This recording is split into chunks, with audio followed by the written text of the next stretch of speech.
Cell पढ़ा आपने और इसके बाद पढ़ रहे हैं हम nickel cadmium cell. Nickel cadmium cell भी एक द्वितीयक सेल है और द्वितीयक सेल आप जानते हैं कि द्वितीयक सेल को हम बार बार यूज कर सकते हैं, यानी हम इन्हें पुनः आवेशित कर सकते हैं। तो देखो निकल कैडमियम सेल की आप बनावट देख लो। निकल कैडमियम सेल की बनावट वैसे तो आपकी किताब में काफ़ी डिफ़िकल्ट दी हुई है, लेकिन मैं आपको एक सिंपल चित्र बना रहा हूँ, आप इसको ही बना लेना आपके नोट्स में, ठीक है भाई, जगह निकाल कर। तो समझ लो इसको आप एक बार।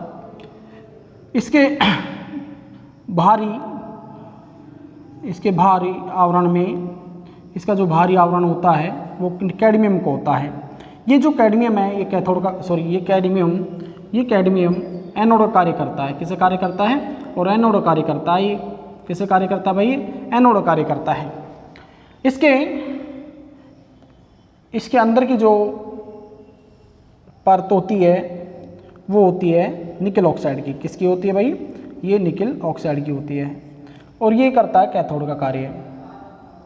किसे कार्य करता है भाई? कैथोड कार्य करता है। ये इधर देखो, इसके जो मध्य भाग में, इसका जो मध्य भाग होता है, इसमें इसके मध्य भाग में यहाँ पर ये सेपरेशन लगा होता है। सेपरेशन का मतलब होता है कि इन दोनों परतों को ये अलग करता है।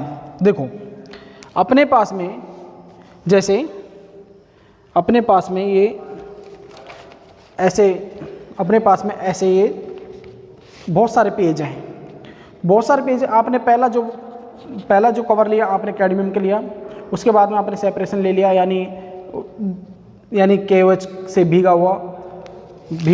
हुआ लगा दे इसमें पात्र, इसमें पर्दा।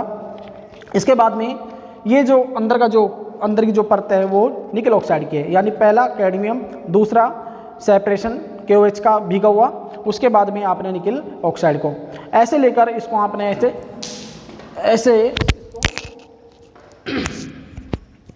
ऐसे आप इसको फोल्ड,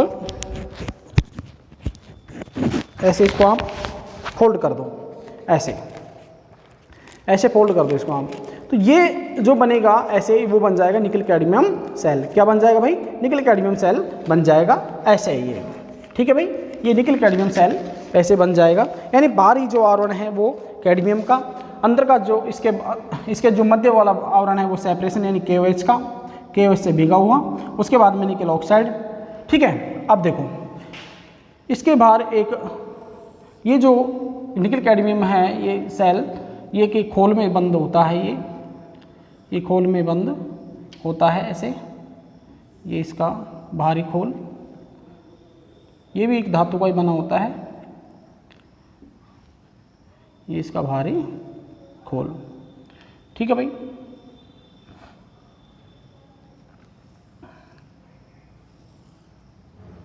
ये इसका बाहरी खोल, ये आपका निकल कैडमियम सेल बन गया भाई, ठीक है। निकल कैडमियम सेल का उपयोग कैलकुलेटर में भी किया जाता है, इलेक्ट्रॉनिक घड़ियों में भी किया जाता है इसका। तो देखो समझो, निकल कैडमियम सेल में, या निकल कैडमियम सेल भी एक द्वितीयक सेल है। निकल कैडमियम सेल में कैडमियम एनोड का कार्य करता है, एनोड पर ऑक्सीकरण होता है, इसके अंदर निकल ऑक्साइड लगा होता है, निकल ऑक्साइड कैथोड कार्य करता है, इसके मध्य भाग में सेपरेशन होता है जो KOH से भीगा होता है, इसमें OH माइनस आयन होते हैं आगे भाषण में, ठीक है। अब देखते हैं इसकी रासायनिक अभिक्रिया, यानी निकल कैडमियम सेल की दोनों अर्ध अभिक्रियाओं को जोड़कर संपूर्ण सेल अभिक्रिया लिखी जा सकती है। तो ये एनोड पर अभिक्रिया यानी ऑक्सीकरण अभिक्रिया। एनोड पे क्या होता है भाई? ऑक्सीकरण होता है। क्या होता है? ऑक्सीकरण होता है, ठीक है। ये कैडमियम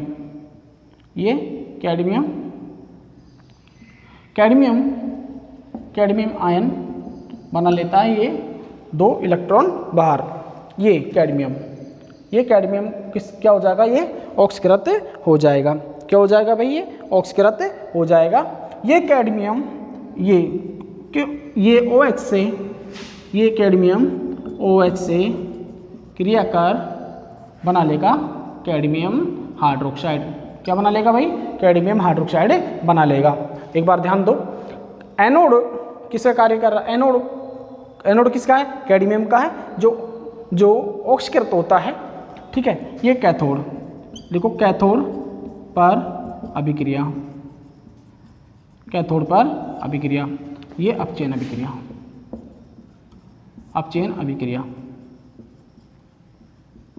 अपचयन अभिक्रिया। ठीक है, अपचयन किसका होगा? किसका होगा भाई? निकेल ऑक्साइड का अपचयन होगा। किसका अपचयन होगा? निकेल ऑक्साइड का अपचयन होगा। तो देखो ये निकेल ऑक्साइड, ये निकेल ऑक्साइड, ठीक है, ये निकेल ऑक्साइड 2H2O, और ये 2 इलेक्ट्रॉन, और ये अब ये रिएक्शन करेगा निकेल ऑक्साइड, तो बनेगा निकेल हाइड्रोक्साइड, और ये बन गए आपके 2H माइनस, 2OH माइनस। समझ आया भाई? समझ आया? देख, ठीक है, अब इन दोनों को जोड़कर इसकी संपूर्ण सेल अभिक्रिया आप लिख दो। तो संपूर्ण सेल अभिक्रिया लिखने के लिए क्या करोगे आप? देखो ये 2 इलेक्ट्रॉन से 2 इलेक्ट्रॉन, ठीक है, ये 2OH से ये 2OH, ठीक है, समझ आया आपको? ठीक है भाई।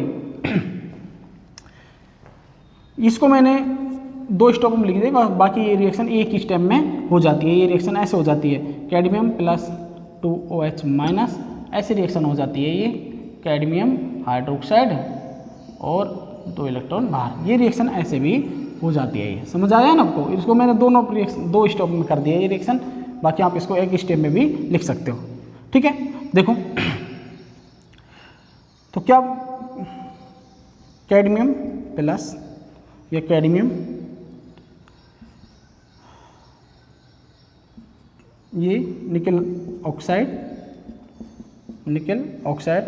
2H2O, और ये कैडमियम हाइड्रोक्साइड, ये निकेल हाइड्रोक्साइड, ये इसकी संपूर्ण सेल अभिक्रिया बन गई है भाई।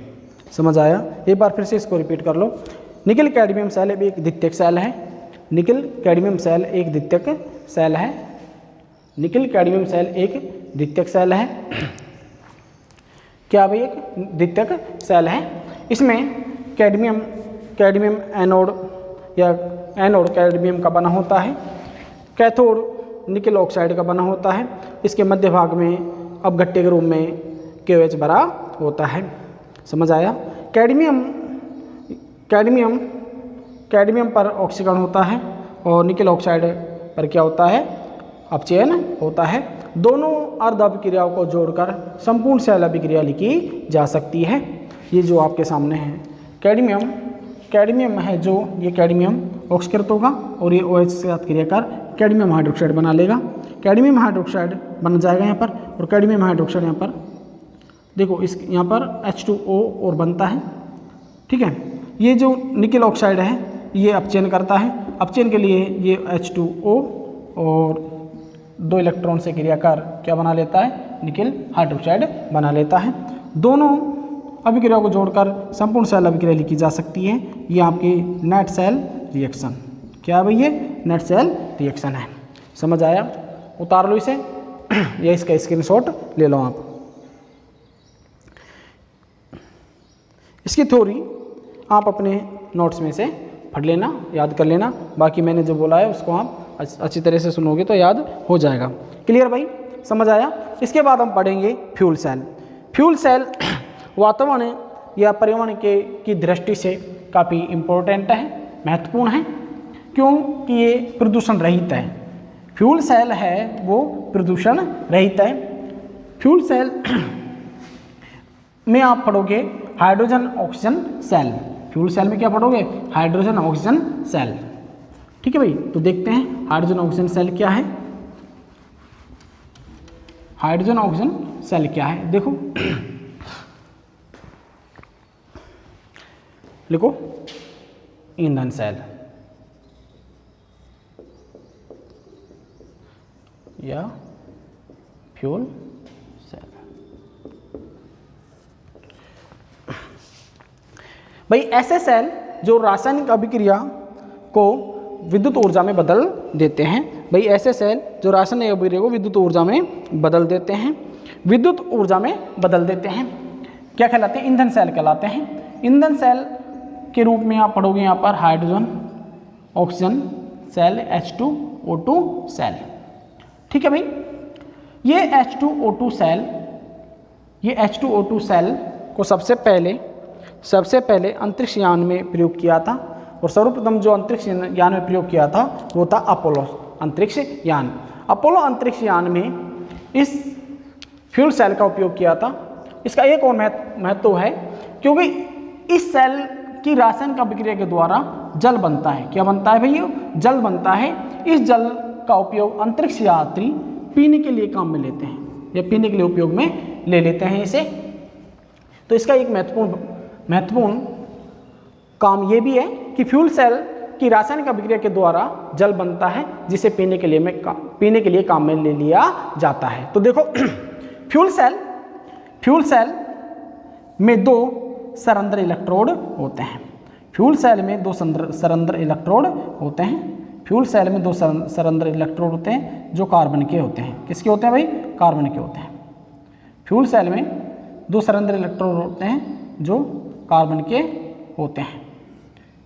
इस सरंध्र इलेक्ट्रोड में कैटलिस्ट भी लगा होता है, कैटलिस्ट यानी उत्प्रेरक लगा होता है। उत्प्रेरक के रूप में आप यहाँ पर ले सकते हो निकेल, पैलेडियम और प्लेटियम, ये आप इसमें ले सकते हो। ये दो इलेक्ट्रोड लगा दो इसमें पहले। तो ये सरंध्र दो इलेक्ट्रोड है, कार्बन के बने होते हैं भाई। ये कार्बन के, ग्रेफाइट के होते हैं। ये कार्बन के इलेक्ट्रोड यानी ग्रेफाइट के इलेक्ट्रोड हैं, वो भी कार्बन के, क्योंकि ग्रेफाइट जो कार्बन का ही अपर रूप है। समझ आ गया? ठीक है। ये एक जैकेट लगा दिया आपने, ये एक जैकेट जिसमें विद्युत अपघट्य के रूप में KOH या NaOH भरा होता है। KOH या NaOH भरा होता है। ये जो इलेक्ट्रोड है ये है तो है एनोड, और ये जो इलेक्ट्रोड है ये है कैथोड। ये जो इलेक्ट्रोड है ये एनोड और ये कैथोड। समझ आया? ठीक है। एनोड की तरफ हाइड्रोजन प्रयुक्त करते हैं। एनोड की तरफ किसको प्रयुक्त करते हैं भाई? हाइड्रोजन को प्रयुक्त करते हैं। हाइड्रोजन प्रवाहित की जाती है, यहाँ से हाइड्रोजन प्रवाहित की जाती है, और कैथोड की तरफ से हम ऑक्सीजन प्रवाहित करते हैं। ये ऑक्सीजन को हम ऐसे भी लिख सकते हैं, और हाइड्रोजन है, इस हाइड्रोजन को हम ऐसे लिख सकते हैं। ठीक है, समझ आया? ठीक है। ये हाइड्रोजन ऑक्सीकृत होकर 4 इलेक्ट्रॉन और ये 4H+ बना लेती है। ठीक है, समझ आया भाई? और ये जो KOH है इसका अपघटन होगा तो K+ और OH- में, K+ और OH- में 4 ले लो आप, क्योंकि आपको रिएक्शन करने के लिए आसानी रहेगी। क्लियर भाई? समझ आया? आगे देखो। विद्युत अपघटन रूप में KOH भरा रहता है। अब उत्प्रेरक रूप में निकेल, पैलेडियम और प्लेटियम होता है। ये एनोड की तरफ हाइड्रोजन प्रयुक्त की जाती है। देखो आगे, ये जो 4H+ है, ये 4H+ 4OH- से क्रिया करेगा और ये जल के 4 अणु बना लेगा। जल के 4 अणु बना लेगा, ये जल के 4 अणु बना लेगा। समझ आया? ठीक है। अब क्या होता है, ये तो होगी एनोड पर अभिक्रिया, ये होगी एनोड पर। अब कैथोड पर अभिक्रिया के लिए क्या करोगे आप? कैथोड पर अभिक्रिया, ये जल के 2 अणु, ये जल के 2 अणु, 4 इलेक्ट्रॉन मिलकर और O2 मिलकर क्या बना लेते हैं? OH- आयन बना लेते हैं। क्या बना लेता है? OH- आयन बना लेता है। और ये जो बचा आपके, ये बच के 2H2O जल का अणु, इसको पीने के लिए काम में ले लिया जाता है। तो देखो देखो भाई, एनोड पर अभिक्रिया, एनोड पर अभिक्रिया कौन सी हो रही है भाई? ऑक्सीकरण अभिक्रिया हो रही है। ऑक्सीकरण अभिक्रिया देखो इधर 2H2 4H प्लस और ये 4 इलेक्ट्रॉन बाहर, ठीक है, 4 इलेक्ट्रॉन बाहर। आगे बात में देखो ये वाले 4H प्लस 4 इलेक्ट्रॉन बाहर, ठीक है। अब क्या करोगे, ये जो 4H प्लस बना, ये 4H प्लस ये वाले 4H प्लस OH माइनस से क्रिया करेगा, OH माइनस से क्रिया करेगा और H2O बना लेगा, 4H2O ये बना लेगा भाई, ठीक है। देखो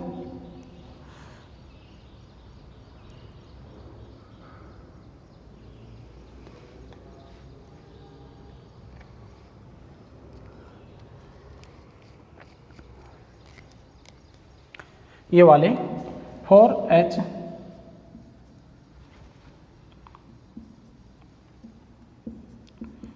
प्लस और ये 4OH माइनस, ये बने जल के 4H2O, क्या बना 4H2O। इधर देखो संपूर्ण सेल अभिक्रिया 2H, इसी संपूर्ण एनोड की संपूर्ण अभिक्रिया 2H2 4OH माइनस 4H2O और 4 इलेक्ट्रॉन ये लिख दिए आपने, क्लियर। समझ आया। आगे देखो कैथोड पर अभिक्रिया,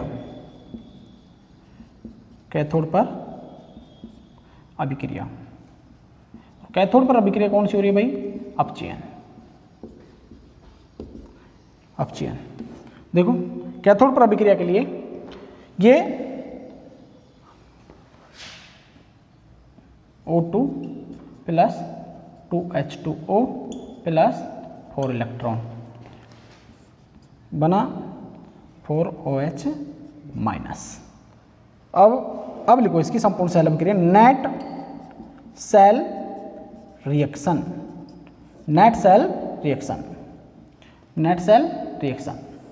देखो नेट सेल रिएक्शन के लिए भाई 2H2O से ये 4H2O तो बचा क्या 2H2O, ठीक है। ये 4H माइनस, ये 4OH माइनस से 4OH माइनस, 4 इलेक्ट्रॉन से 4 इलेक्ट्रॉन्स। आगे देखो बचे क्या 2H2 प्लस O2 और ये 2H2O, ये जो मैंने आपको बताया यहाँ पर ये वाला, ठीक है। क्या बचा 2H2O। इस जल का उपयोग, ये जो जल है इसका उपयोग अंतरिक्ष यात्री पीने के लिए करते हैं। समझ आया भाई। तो समझो ईंधन सेल या फ्यूल सेल। ईंधन सेल रासायनिक अभिक्रिया को, या ईंधन सेल है जो रासायनिक ऊर्जा को किसमें बदल देता है, विद्युत ऊर्जा में बदल देता है, ईंधन सेल कहलाता है। ईंधन सेल का जो उदाहरण है वो आपके सिलेबस में दे रखा है H2O2 cell, clear. H2O2 cell का उपयोग सर्वप्रथम अपोलो अंतरिक्ष यान में किया था। अपोलो अंतरिक्ष यान में इसका उपयोग किया था। जो ईंधन सेल है वो प्रदूषण रहित है, पर्यावरण को प्रदूषित नहीं करता है। आगे बात समझ में, तो देखो ईंधन सेल में 2 ग्रेफाइट के या पोरस कार्बन के इलेक्ट्रोड होते हैं। पोरस कार्बन की 2 रोड होती है या ग्रेफाइट की 2 इलेक्ट्रोड या रोड होती हैं, ठीक है। एनोड की तरफ H2 प्रयुक्त की जाती है, H2 प्रयुक्त की जाती है और कैथोड की तरफ O2 प्रयुक्त की जाती है। मध्य भाग में KOH भरा रहता है, यानी विद्युत अपघटन में KOH का उपयोग किया जाता है या सोडियम हाइड्रोक्साइड का उपयोग भी कर सकते हैं, ठीक है भाई। एनोड पर ऑक्सीकरण होगा। एनोड पर ऑक्सीकरण के लिए होगा तो 4H प्लस और 4 इलेक्ट्रॉन बाहर, 4 इलेक्ट्रॉन बनेंगे। ये 4H plus ion 4OH minus ion से क्रिया करेगा और 4H2O बना लेगा, ठीक है। ये तो हो गई भाई एनोड पर अभिक्रिया। कैथोड पर अभिक्रिया के लिए क्या होगा कि कैथोड पर अभिक्रिया के लिए O2 और जल के 2 अणु और 4 इलेक्ट्रॉन आपस में क्रिया करेंगे तो बना लेगा 4OH माइनस। ये जो 4OH माइनस बना ये वापस कहाँ पर आ जाएगा, विद्युत अपघट्य में आ जाएगा, ये वापस 4OH माइनस आ जाएगा तो KOH की सांद्रता बनी रहेगी और ये अभिक्रिया बार बार होती रहेगी। ईंधन सेल है जो आपको विद्युत ऊर्जा देता रहेगा और ये जल भी बनता रहता है इसमें, जिसका उपयोग पीने के लिए कर लेते हैं अंतरिक्ष यात्री। आगे बात समझ में भाई, ठीक है।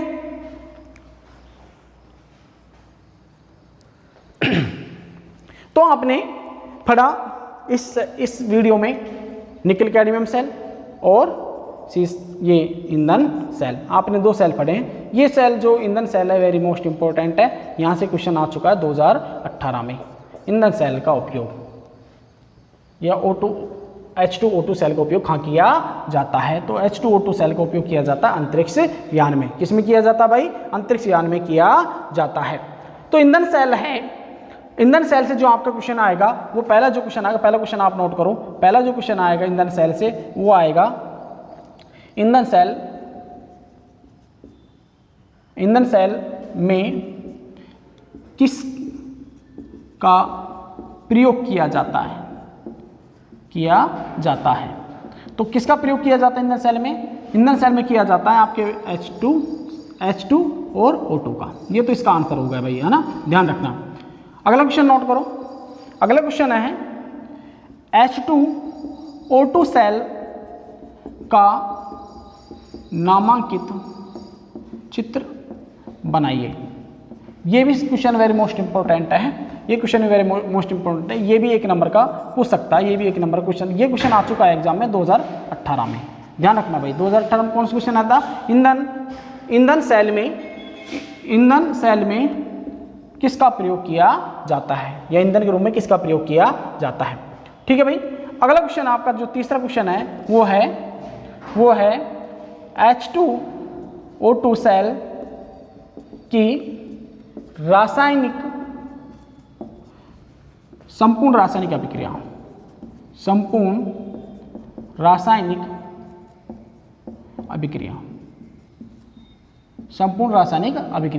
लिखिए। तो ये 3 क्वेश्चन बनते हैं इससे, ठीक है भाई। ईंधन सेल में किसका प्रयोग किया जाता है, ईंधन रूप में किसका प्रयोग किया जाता है, H2O2 सेल का नामांकित चित्र बनाइए, H2O2 सेल की संपूर्ण रासायनिक अभिक्रिया लिखिए। ये जो H2O2 जो सेल है इसकी जगह ईंधन सेल भी आ जाए तो आपको कंफ्यूज होने की जरूरत नहीं है। H2O2 सेल कहे या ईंधन सेल कहे, बात एक ही है भाई, समझ आया। ये तो है इसका नामांकित चित्र, ये इसकी रासायनिक अभिक्रिया।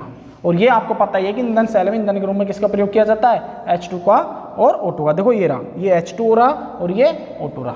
बात समझ में आ गई भाई ये। तो अब पढ़ेंगे अगले वीडियो में हम संक्षारण या लोहे पर जंग लगना।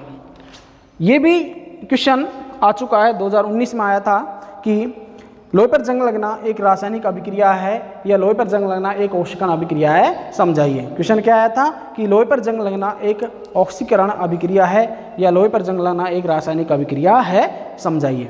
आगे बात समझ में आपको, ठीक है, धन्यवाद।